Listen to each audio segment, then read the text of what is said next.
Hello, I'm Dr. Chin. Today, we will focus on thyroid gland. I will go over on how to scan and position a patient. To scan thyroid gland, we can choose the position of the suprasternal notch. Put your probe horizontally to the position. We will scan by moving up and down. Because it is a superficial structure, so we are using a linear transducer to scan. Let's use small part for the preset. Adjust the depth to about 5 centimeters on the screen. Put it in the middle position. We can move the probe up and down. There is a high echogenicity structure in the middle. This is our trachea.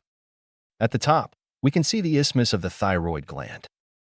Let's start scanning to the right of thyroid. Depends on what you want to see in real-time scanning.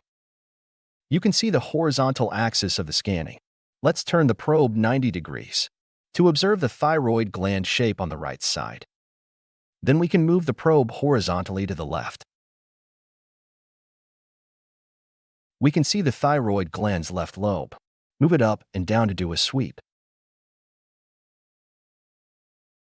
Then turn the probe 90 degrees to observe thyroid gland's shape. You can see the borderline clearly.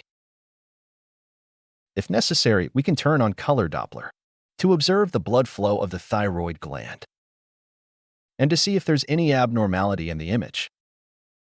Thyroid gland is one of the basic skills you must know.